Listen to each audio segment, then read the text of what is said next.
Scott and Eugene decided, well, they'd given them 13 acres. There was, see, when Grandpa Newton bought that ranch, it was for around 10,000 acres or $10,000. There were 1,600 acres. 300 acres of it was wet or irrigated. They had water shares to the reservoir, which are valuable as hell. They had 2 houses, 2 chicken coops, a barn, a blacksmith shop. The kids up there now don't even know there was a blacksmith shop. I saw it. I worked the bellows in there. Yeah, those people had probably grubbed out a life for the previous 20, 30 years. They'd go in every fall and ask the banker, well, I can't make the payment, but could I borrow enough money to buy seed, you know, get through another year?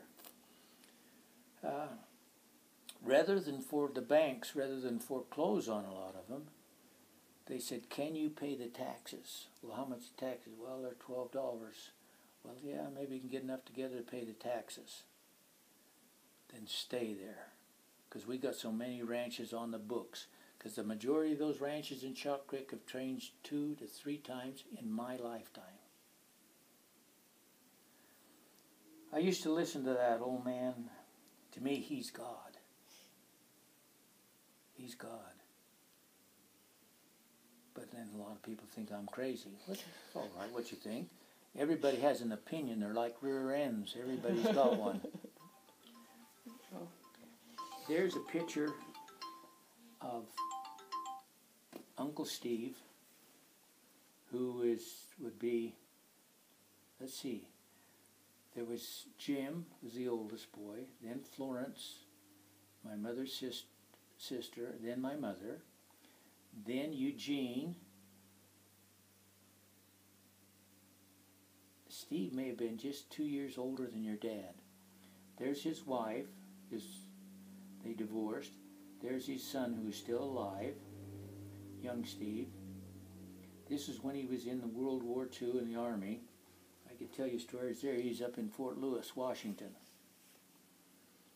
They got leave. He goes to town, and Steve liked to drink, and what he did, he was not a good fighter, but he'd fight anybody. He'd beat the shit out of you. He'd pick you up and throw you against the wall, and when you slid down, he'd smile and go over and pick you up again and slam you again. And he's the same guy who was fighting in Burke's Wonderland. I really believe that's him, but I can't tell. But I think that was Rudy Baker, and if that's the right guys, Dick Marsh was a good friend of your grandpa's. And in fact, he was on the sheep outfit for a long while. There's Aunt Florence and my mother right there at the old home down the street. There's another picture of an old sheep camp. This is the way they used to do it. There was a commissary and the camp. They hooked the camp to the commissary and then a team of horses on there, and they pulled when they went out on the desert. Then you start using, well, look at there. There's a team of horses, and I think that's just down. That's on just below the property now in Chalk Creek. Horses pulling a Model T.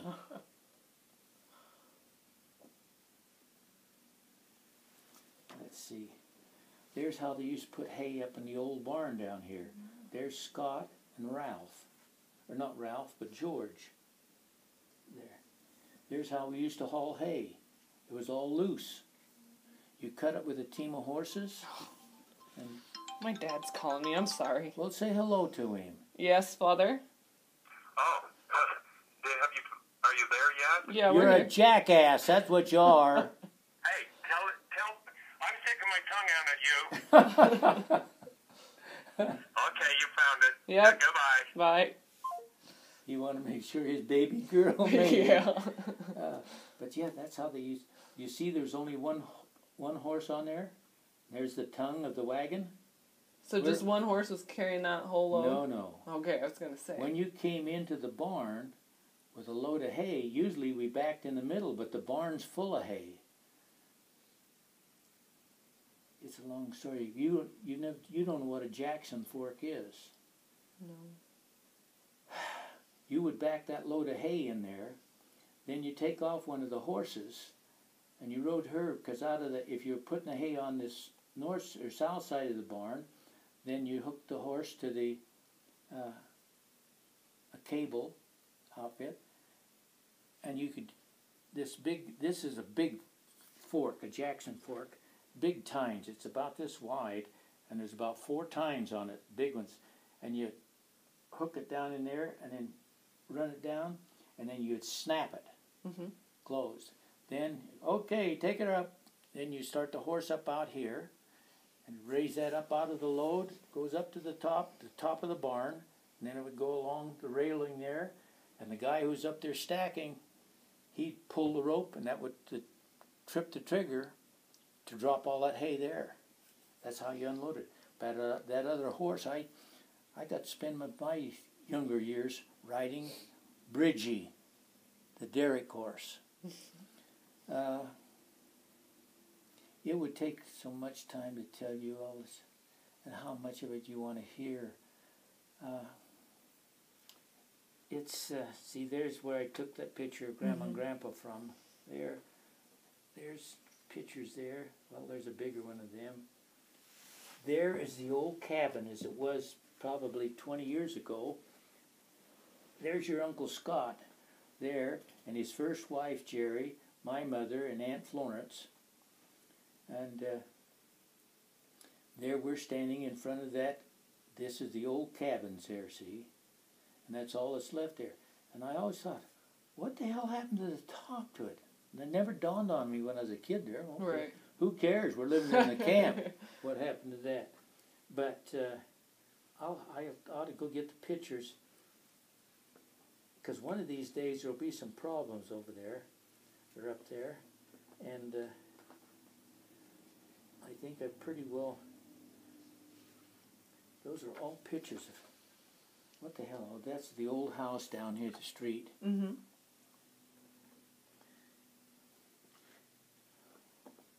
I'll have to get you some of these pictures and send to your dad. See now, here's Uncle Jim. There's Aunt Florence. There's my mother. Now, this is one of Jay Newton's. Jay Newton, when Great-Grandpa Newton died, then Grandpa Newton got where the barn was in the old house in about 20 acres, or 20 acres, I think it was. No, I think it was 30. Then, the other half that went to right across from the driveway here, that all belonged to the Newtons down there.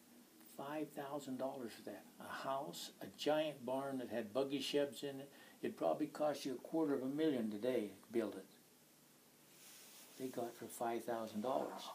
But they probably said, how in the hell are we going to get enough money to pay the next 30 years to pay for this place? That even included dry farm up here of Hercules. But some of these ladies here are the Oswald girls, Bill Oswald's daughters. So they're all related. Oh, there's one of them. There's the cabin. And I've got, see there's a picture of that cabin I showed you, the old cabin up there, and it's got the canvas roof and that on it, and it's got the names of who they are, and I think this is Grandpa Newton, Grandma Newton, and then most of these people ended up with that's Bill Oswald back there. But here is my mother, Scott, Jerry, Ralph Newton. Did you ever know him? I did. Did you? Yeah, a couple times I met him. You should have met him, though, when I did. He was a mean little bugger. You know, down at the farm, my mother said when he ran around, back for probably 2 acres was nothing but orchard. My mother said when he was a kid, he ran around with a bucket, little bucket about so big around like this and about this high. He always had all full of fruit. And he had a turkey gobbler, followed him around everywhere. Well, later on we had turkeys there, and he shows up one day with one of his friends, and he picks me up, because I always had to see what's going on, because I was #1 boy. Don't ever forget that. I was the second oldest grandchild. The oldest is dead, but I'm not going. I'm going to be like Grandpa Newton's old bally bull. I'll be here for heifer and heifer, so don't count me out. But that's a cabin, and we've put a front on it now as we've built on a little. But there's Aunt Floss. There's, let's see, 1, 2, 3, 4 of the 8 kids. There's the gal that married. There's Jay Newton and his family in here. They're from Arizona, up at hunting time. There's my granddaughter. But there's Fred Oswald with his Aunt Elsie Oswald. You've heard the name Elsie Oswald? I don't know. I don't think so. She married Les Oswald, who they ended up, see, they still got their ground. But then there's Aunt Florence. But there's 2 of the cabins there. There's one of the old sheep camps in the backyard with Scott Newton on it, on the tongue. He was the baby of the family, and he was, he could do no wrong. Are you the baby of the family? Yeah, I guess so. You're a shit ass. But there's Aunt Florence up there at deer season. We're up at the outfit, and I've got elk droppings in that bag. I said, "Here, Aunt Florence, I got a prize for you," and I gave it to her. And she says, "What is that?" I said, "They're Chalk Creek worry beads." And so she mulled them around. See, and there's the picture from Oswald, no. But there's Scott Newton on that. I showed you the little one. Mm-hmm. I had a bitch bigger. I've had a lot of pictures made bigger. Cost me a lot of money, but yeah. And there's Scott, Jerry, Mother, and Aunt Florence. But those worry beads. And she says, "Worry beads? Where the hell do you get them?" I said, "Oh, you can find them around here on the ground." And finally she asked my brother and different people there, "Where the hell is this?" He said, "Oh, them's elk droppings." She said, "You dirty little bugger, I ought to beat you." You got to have fun. But I ought to get you a picture of that, like right there, of that one there in front of me. But that shows Uncle Ralph. He and I used to have a little drink together in Alaska. Went there about 20-some years between British Columbia and Alaska. About 3 years in a row we went to British Columbia, then we went up to Alaska fishing. Yeah. I wish I could talk to him. There's some turkeys and deer at the gate in Chalk Creek.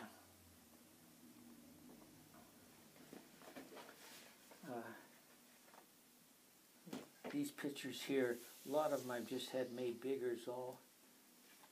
That's a picture of the old home. Oh, wow. That tree right there fell one night. I was walking down to Mother's. And Is this the house that's down the street now? yeah. Now, who owns it now? I do. Oh, okay. Good. I can't let it go. That's home. Yeah. See, there's a picture of it. You can have that. Take it with you. But, yeah. So you're going to have problems because they want to sell the ground and all that shit. Well, let's see. Your dad and an aunt, an Idaho aunt, got Marlene. They sold their 6 acres. But Scotty Boy, even when the 3 of them got through wrestling the family around out of part of their share, because they had a small share. See, this started out as a 500 share corporation. Grandpa Newton had 100. Grandma Newton had 100. Ralph, Eugene, and Scott each had 100. Then Grandpa Newton died. That's the only reason my mother got anything, because the law of Utah said you had to, like 2/3 of this guy's interest of 100 shares was to be divided equally amongst all the remaining. So Grandma Newton now ended up with 133 1/3 shares. These people, all their share of Grandpa Newton's was like 8 2/3 shares. So it's Always remember this. Fraudulent conveyance.